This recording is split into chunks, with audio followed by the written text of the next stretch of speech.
Forget frequently asked questions. Common sense, common knowledge, or Google. How about advice from a real genius? 95% of people in any profession are good enough to be qualified and licensed. 5% go above and beyond. They become very good at what they do, but only 0.1% are real geniuses. Richard Jacobs has made it his life's mission to find them for you. He hunts down and interviews geniuses in every field: sleep science, cancer, stem cells, ketogenic diets, and more. Here come the geniuses. This is the Finding Genius Podcast with Richard Jacobs.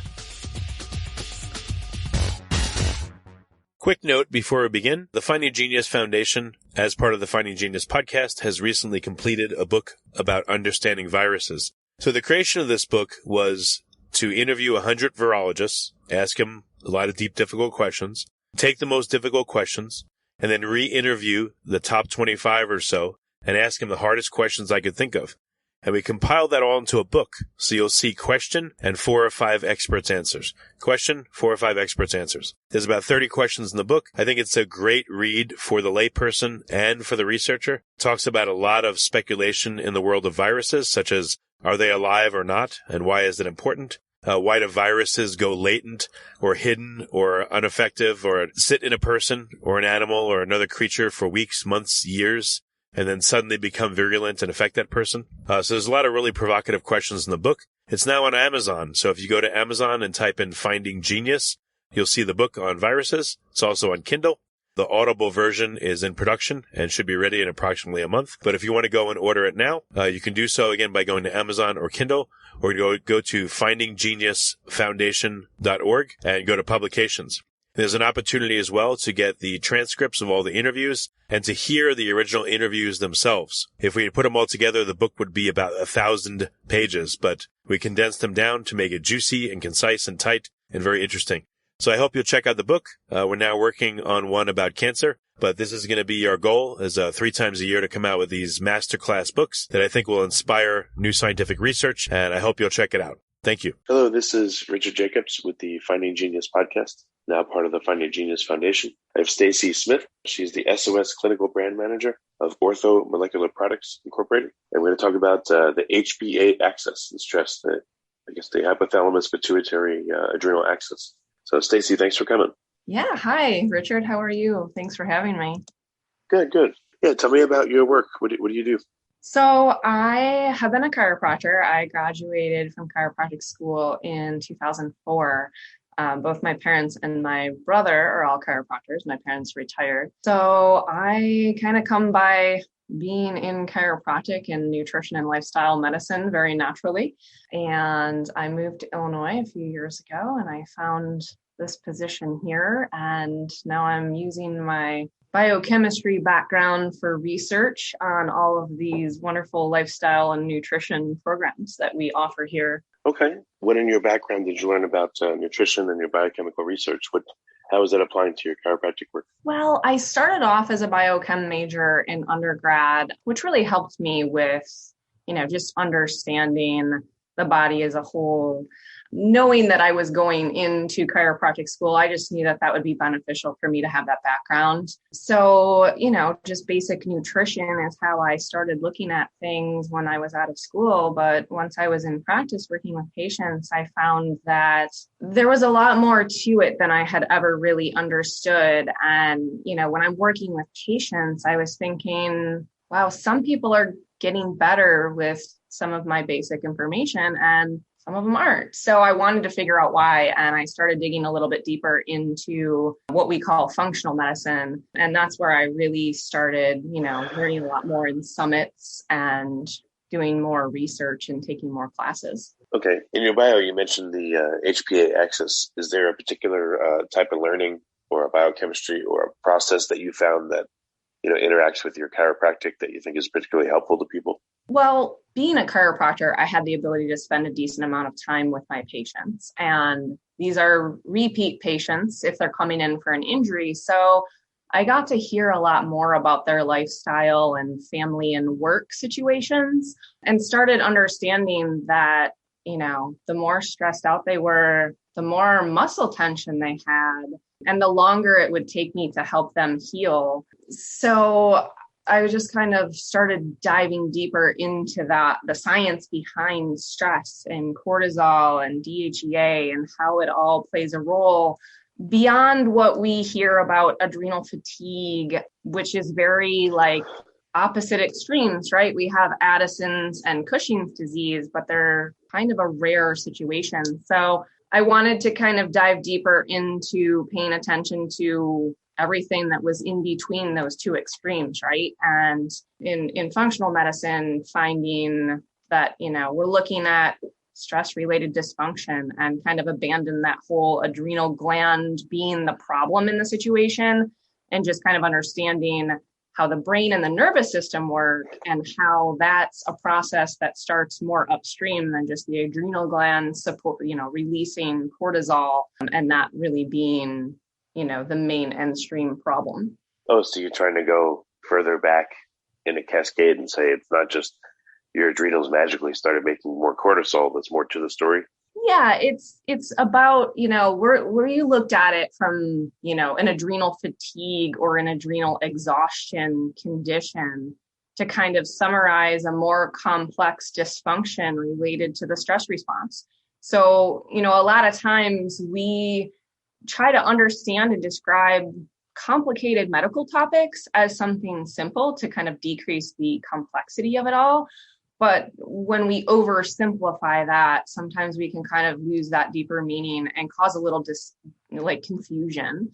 So, these terms that have been used have kind of been dispelled as myths in the medical community because, it's really not the adrenal gland's fault. We don't really focus on these two extreme conditions. So there's more to the stress response system. People are looking at it as a mental and emotional stress or a perceived stress. And really there's so much more to it. Like one of the main issues that I find in a clinical setting is people having blood sugar dysfunction. So, cortisol is a glucocorticoid and it helps regulate our blood sugar. If we have fluctuation in blood sugar, then we're going to have the stress response activated in order to help us regulate that through the action of cortisol and insulin. And so, that is one of the main key stressors that we look into in our stress recovery program as something that we need to regulate one of our major body rhythms. Like our circadian rhythm is not just our sleep cycle, but it's also our eating cycle, our ability to digest our food, and our ability of our stress response to respond appropriately. So when people come into your chiropractic practice, what do you hear from them? They just say, I'm stressed out. How was your day? Oh, I'm so stressed. Or how does this all flow? And how do you essentially diagnose and treat people that say these kinds of things? Yeah, so there's a lot to it. And most people come in and they discuss fatigue. They talk about how tired they are, how they're having mood symptoms as well. So, people sometimes lose their joy in life, or they say, I used to have so much energy and now I just can't get through my day the way I used to. Kind of like they need to prioritize what they're going to do because they know that they're not going to make it through every task that they want to put on their schedule for the day. Oh, so now they're okay. To their day, they're thinking, how am I going to get through the day? I don't have enough energy to do it. Yeah. I can only do this, but after that, I'm cooked. I have nothing left for the day, right? Absolutely. Yeah. They go into this either anxiety from having high cortisol and high, stimulation of their nervous system. And then they end up exhausted through parts of their day as well. And it's kind of those people that say, I'm so tired, but I can't sleep. So the moment I lay down, I actually am going to lie there for hours and hours until I finally fall asleep and then my alarm goes off. Or the people that lie down and fall asleep immediately, which gives us an indication that they're having some stress on their system and their rhythm is out of function.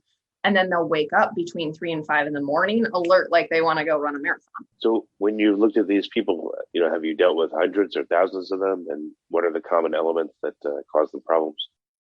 Before we continue, I've been personally funding the Finding Genius podcast for 4.5 years now, which has led to 2,700 plus interviews of clinicians, researchers, scientists, CEOs, and other amazing people who are working to advance science and improve our lives and our world. Even though this podcast gets 100,000 plus downloads a month, we need your help to reach hundreds of thousands more worldwide. Please visit findinggeniuspodcast.com and click on Support Us. We have 3 levels of membership from $10 to $49 a month, including perks such as the ability to see ahead in our interview calendar and ask questions of upcoming guests, transcripts of podcasts you're interested in, the ability to request specific topics or guests, and more. Visit findinggeniuspodcast.com and click Support Us today. Now back to the show. Well, really, I've been working on this for the last, 5 or 6 years with patients, but now in the Lifestyle Matrix education system, we train practitioners to use this system in their practices. So I speak with a lot of practitioners now, and we basically teach them how to implement this program into their office. So what we're doing is showing them, this is a questionnaire that will give you an indication of what type of stress is causing the patient's issue. And then being able to take that particular stress or stressor and really giving the patient a lifestyle management program to follow, as well as sending them home with an at-home salivary test kit. They give them instructions, they have them do the kit at home. It's typically somewhere between, 5 to 7 samples where they will either spit in a tube or they have like a little sponge that they put in their mouth and it will collect the saliva, and they send the sample to the lab and we'll get a pattern that will show us there's a normal cortisol pattern where when we're about to wake up, our cortisol starts to increase. That will wake us up, and then within that first half hour, we have the highest amount of cortisol that we should have for the day. And then our cortisol should actually drop as the day goes. If it's too high during the day, we have this hyperstimulated, anxious state. And if it's too low, then we know that the person is likely going to be feeling fatigued and tired and low energy and inability to recover if they do physical activity and stuff like that. And then not having too high of a cortisol in the evening so that they can actually fall asleep.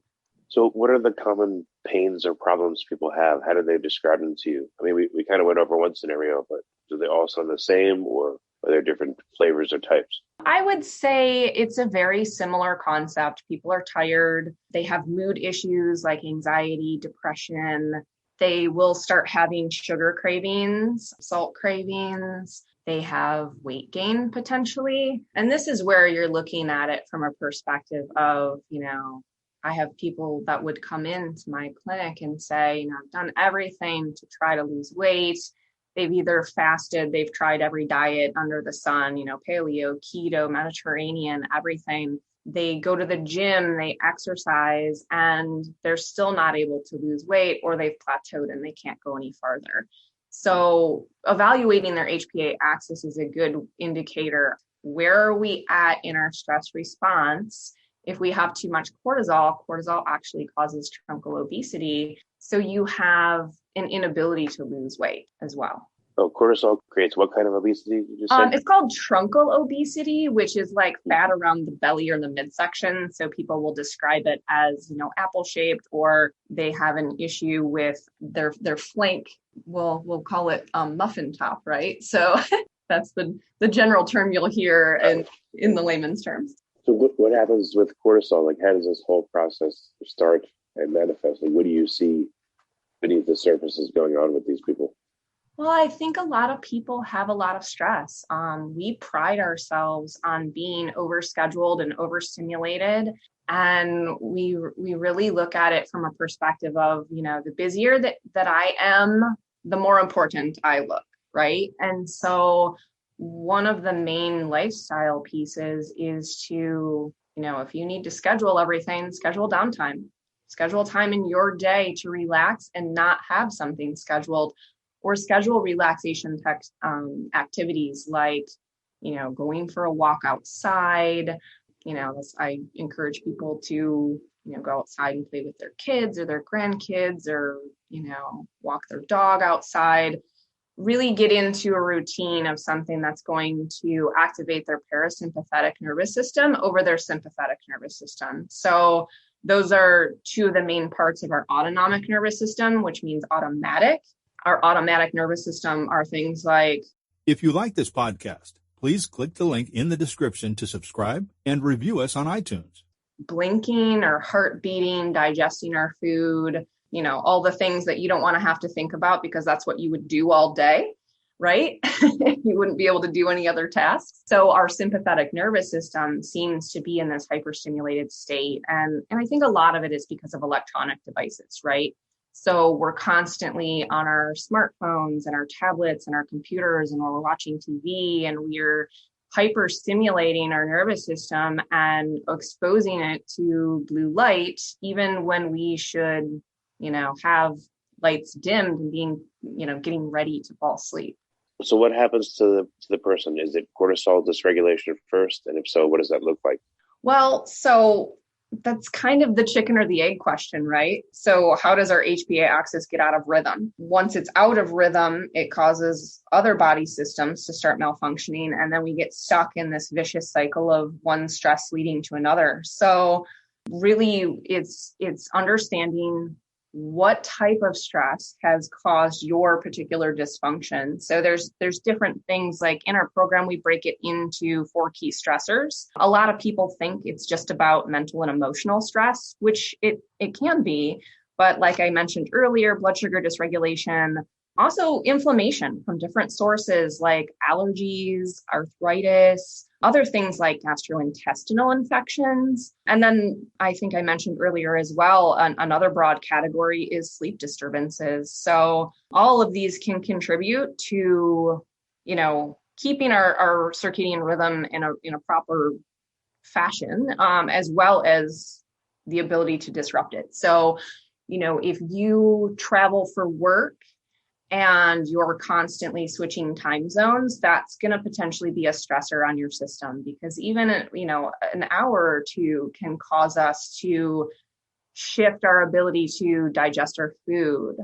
It'll shift our melatonin and cortisol rhythm. So, and people that travel may not be eating as healthy. They're eating more like fast food and processed food and on the go and irregular timing, people that skip meals or they don't eat breakfast. That really affects your cortisol production. Cortisol is the end product that we test and evaluate for our HPA axis dysfunction, but it's our stress response hormone. It's the glucocorticoid that regulates metabolism, and it also regulates and helps the immune response. So it controls blood sugar, inflammation, and even memory formulation. So like I said, there's their normal rhythm of the cortisol levels throughout the day. It's high in the morning and it declines throughout the day. So it's lowest at night so we can sleep. That's also when our melatonin will increase so we can fall asleep. And then, of course, our melatonin is supposed to decrease so that we can awaken. Do you ever see patients where their cortisol response is reversed of what it's supposed to be? It peaks at night. Yeah. So it's really interesting. You can tell a lot by somebody's cortisol rhythm. I can take a look at them from practitioners and start asking questions about the patient, and I've never even met them. So I'm asking them, is this person a shift worker? If their cortisol is opposite of what it should be, 1, it's supposed to be in rhythm with a day-night cycle, and 2, it's in rhythm with our feeding cycle too, right? So if you eat a meal and your blood sugar goes up and it goes up too high regularly because you're eating, like high sugar, high processed food, then our cortisol will be, out of sync with that as well. So you can tell a lot about a person and their sleep cycle, you can tell a lot about their eating patterns. And it's kind of interesting. There are common patterns that you can see, like if somebody's cortisol is really high in the morning and really high at night, we kind of look at that as a bookend pattern. And that's indicative of them having like a GI infection. And sometimes it means they might even have like parasites or something. What about people that their cortisol was, normal, but in the evening it starts to spike? And what does that mean if so? Yeah, so I usually ask about their eating pattern. There are people who are like, look, I just don't have time during the day to eat, or I forget to take food, and then I just get so busy that I eat one large meal at night. There are other people that when they get home from work, they've got a family and they've got, homework and projects to get done and dinner to have made and the next day to prepare for and, work projects to work on or, stress out about for the next day. So you'll see their cortisol go up in those instances. And, those are the main examples, but there are others. So, well, how do you begin treating someone that has this problem?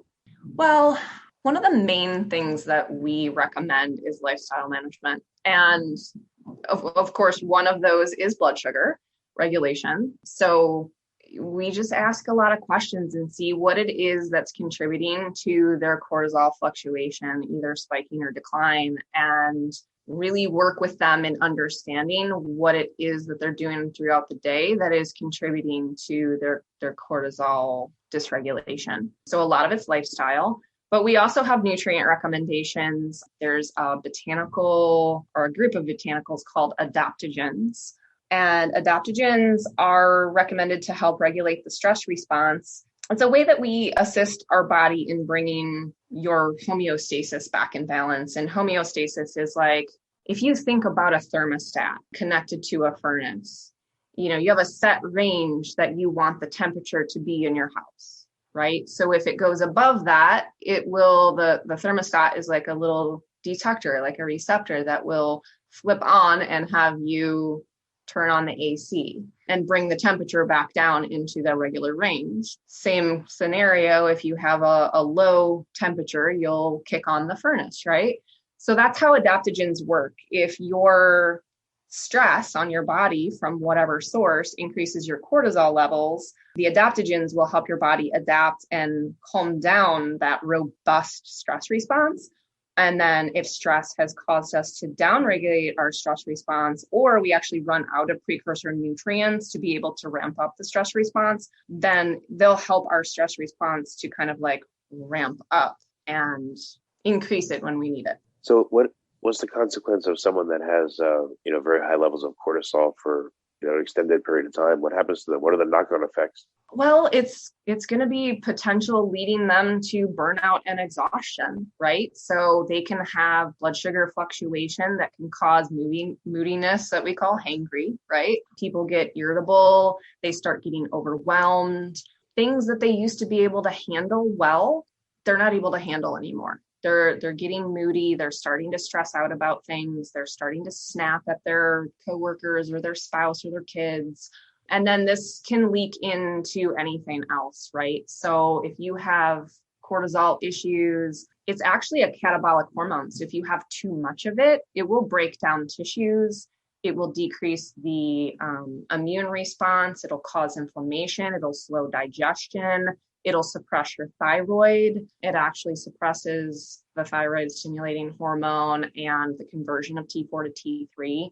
So you'll end up having thyroid issues that if you get your thyroid tested and they put you on thyroid prescription medication, you still have an issue controlling your metabolism and your immune system. Could be your HPA axis causing all that suppression. And so there are patterns of thyroid testing that we can look at to see if it's a nutrient deficiency for the thyroid, if it's HPA axis suppression, or if it's actually Hashimoto's, which is like the increase in antibodies in an autoimmune attack thyroid itself. So there are many repercussions to not fixing this, and a lot of them end in metabolism issues, mood issues, extreme fatigue, chronic fatigue, fibromyalgia, sleep disturbances. And then if you don't sleep, you don't repair, right? And you can't think and you can't function, and you shouldn't be driving because it's very dangerous. And, so there are a lot of repercussions of not correcting this imbalance for sure. But what are some of the speed bumps along the way? You'll put them into a lifestyle management program, but do people just go through that and they're better, or what kind of makes them fall off the wagon and not make it through? So one thing that I find is that once you start feeling better, you stop doing all the things. So one of it is just compliance. The other thing is that just because you have this lifestyle management plan and these nutrient recommendations that are going to help you decrease the effects of stress on your system and kind of decrease how it's overwhelming you and making it so that you can function better and make better decisions, whether it's about your eating habits or, it's about your sleep hygiene, whatever the case may be, you still have stress in your life. Not everybody can just quit their job or change jobs. Not everybody can get away from, a stressful relationship. So that is another roadblock for some people, is that it could revert them, or it could just take them longer to heal from it because they're still being bombarded with stress. So are you researching particulars in regards to this condition, or what's like the future of treatment in your eyes? What protocols are you developing or using? Well, one of the main things that we've found is looking at, original functional cortisol testing. So in the original cortisol testing, of course, there's serum cortisol testing, which gives you one spot in time, right? So that's getting your blood drawn. But then there's also this salivary cortisol testing, which I mentioned before. You take samples during the day into tubes, and the original testing was, approximately 6 to 8 in the morning, somewhere between, around noon, 5 p.m., and then at bedtime. And this is called your diurnal cortisol rhythm or pattern. So this PhD researcher, Tom Williams, he was really instrumental in bringing to the industry's attention that testing just these 4 samples wasn't giving us the whole picture. It was very helpful in letting us take a look at what's happening for a person during the day. But he discovered in the research something called the cortisol awakening response. And so that's abbreviated as what we call CAR, which is kind of fun. And that was really the missing piece that revealed, a lot of really important information about the HPA axis. And now a lot of the lab companies have included this in their test offerings. So CAR consists of the first 3 morning salivary samples, and you'll have a patient gather their sample immediately upon awakening, just have the tube right on their nightstand, and then 30 minutes after that, and then 30 minutes later. And what you really want to do is make sure they understand not to brush their teeth or consume caffeine or, anything but really water for that time frame so that it doesn't disrupt the collection sample. But what this CAR indicates is how robust your stress response is, how far into, this potential for chronic disease, basically as a marker, how far along that stress continuum you are. And basically it's a really great indicator of how long it's going to take for your patients to get better. So if your CAR is out of range and elevated, we just know that the patient is mounting a stress response, and it could take 3 to 6 months to get it under control and back in rhythm. If their CAR curve is low or flattened, we're looking at somebody who's, really stressed out, and it might take months to years to fix their stress response.